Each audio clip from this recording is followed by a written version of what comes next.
So today's practice, we are going to be working with interconnectedness and what it means to be connected.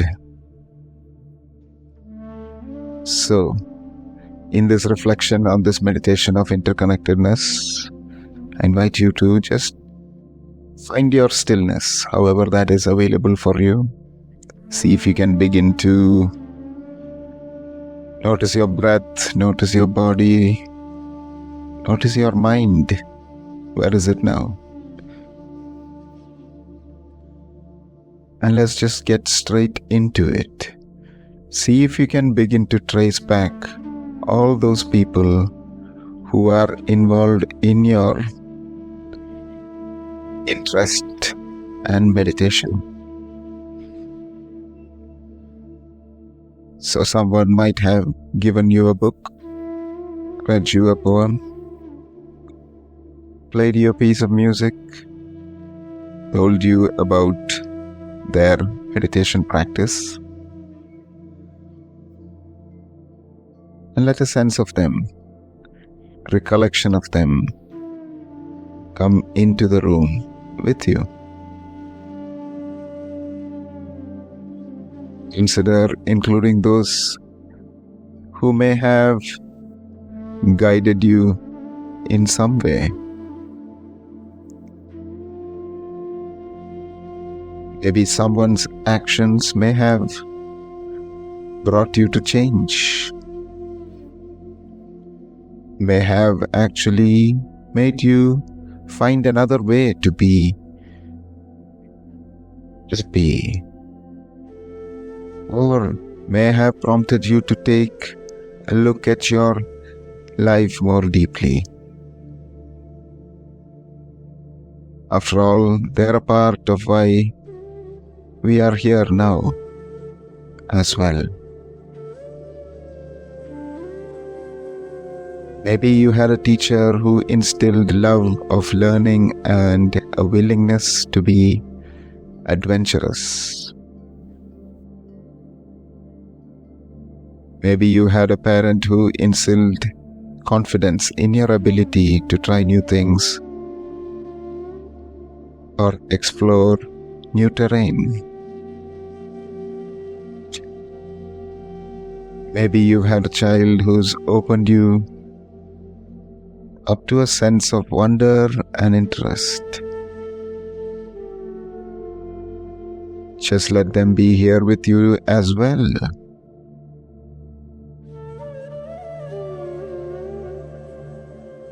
Again, I invite you to notice where your mind is. If it's starting to wander off, or have you caught it in a different place, just simply invite it back to this meditation on interconnectedness.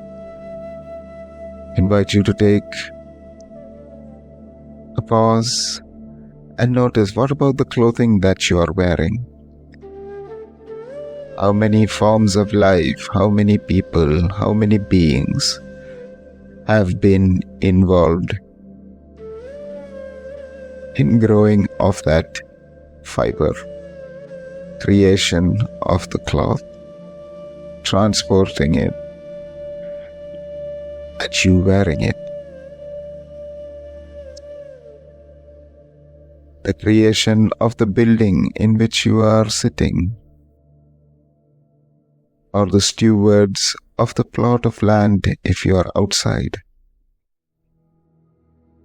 All the forms of life involved in the food that you've eaten today or going to consume.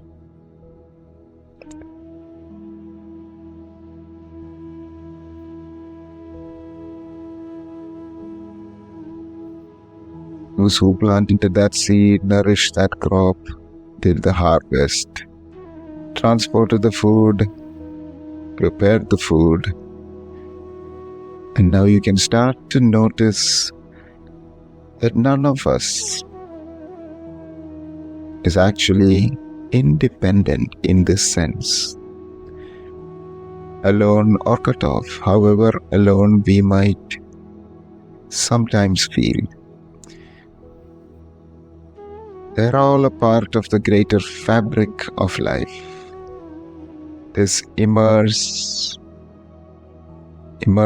us in a web of relationships and connections and influences. This immense web of interdependence is where we arrive, right in the middle of it. We arrive at this moment, knowing all the interconnectedness within us.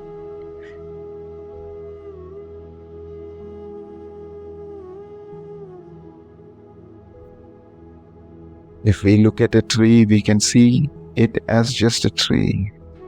Or we can look at a tree and sense the soil and everything that affects the quality of it, which is nourishing the tree.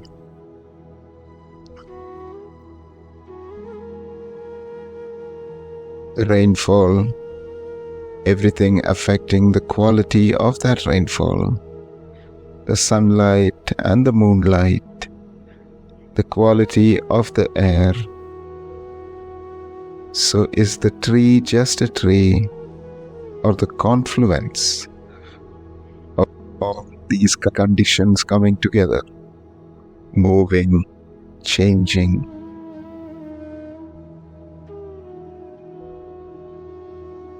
And so too we can see ourselves.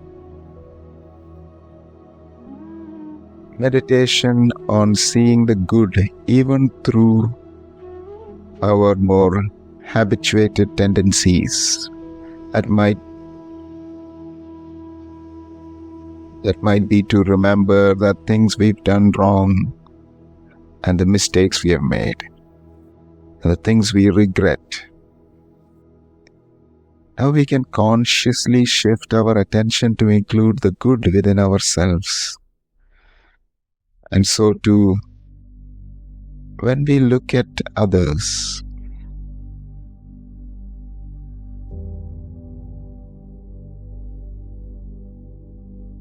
and knowing that this is not an exercise that is meant to deny that anything is wrong or regrettable, but if we look at a person and we only think about the mistakes they've made,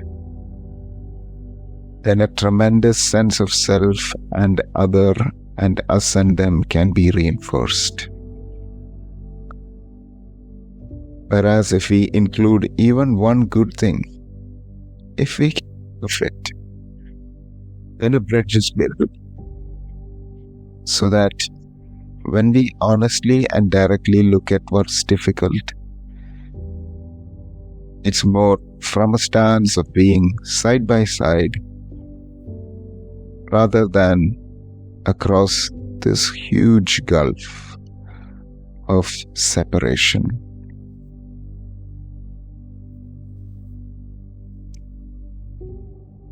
Beginning with oneself, just in a relaxed, easy posture, however you feel comfortable, see if you can think of one good thing you did yesterday.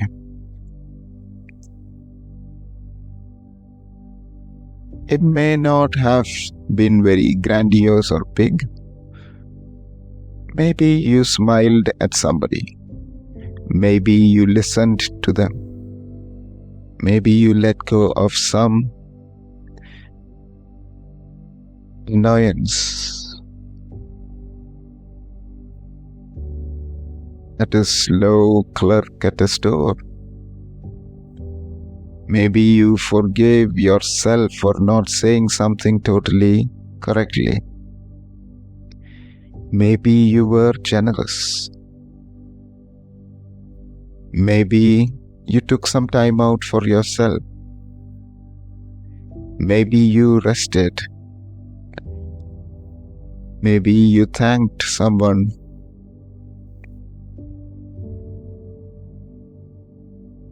It's not conceit or arrogance to consider these things. It is quite nourishing.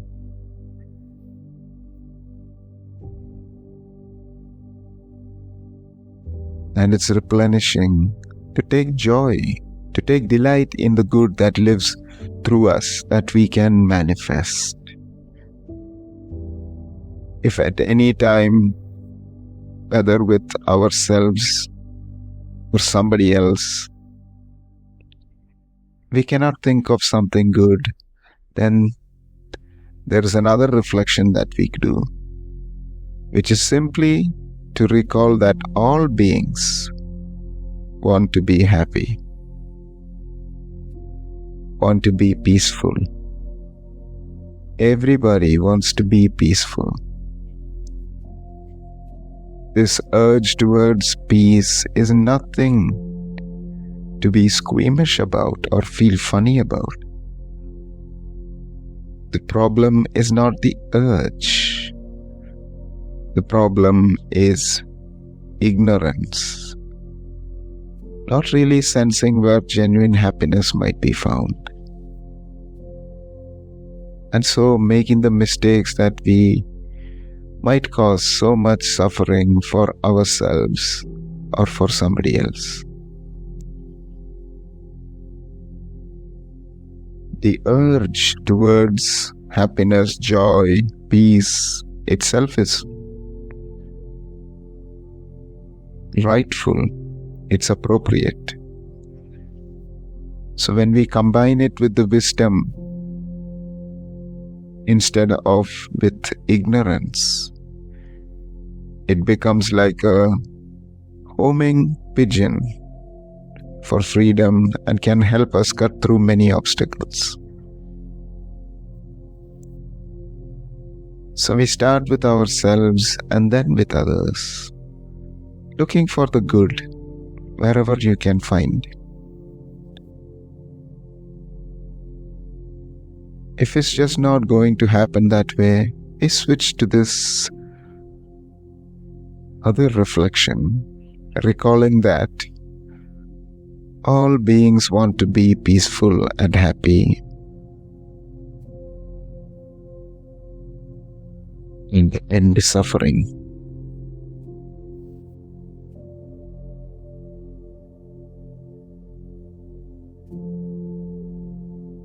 I invite you to think of a benefactor, someone who's helped you.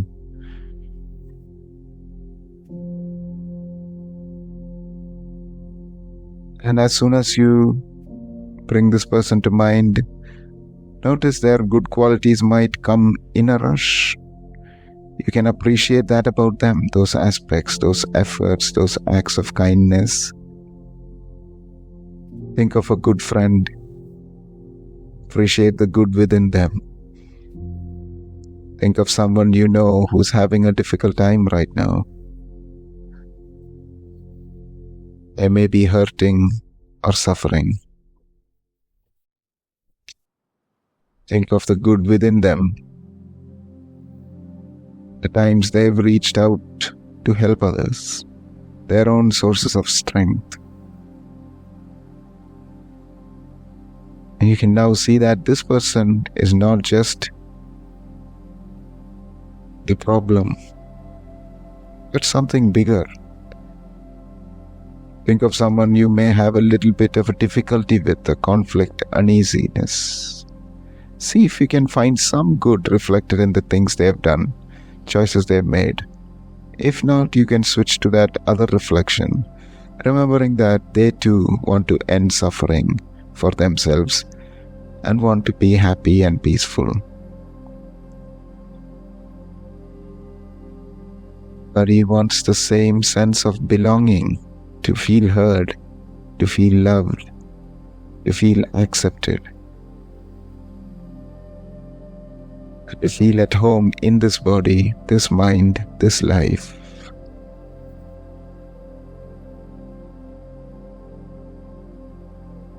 Ignorance is a very strong force.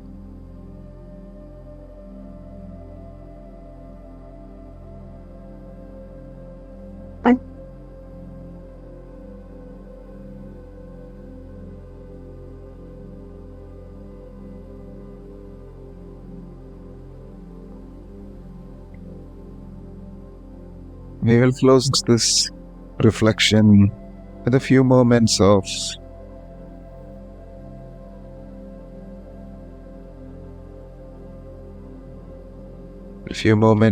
a practice with all beings wanting to be happy. May they be happy. You can silently repeat that over and over again. If this is something you can do right now, you can close the session with this few reflections that all beings want to be happy. May they be happy. And you can silently repeat those phrases over and over again.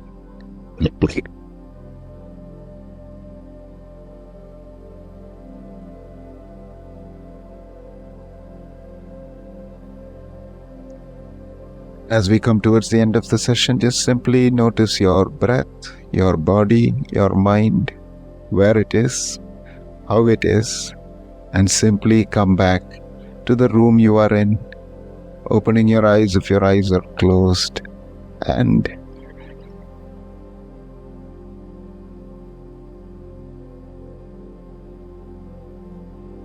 relax into this moment.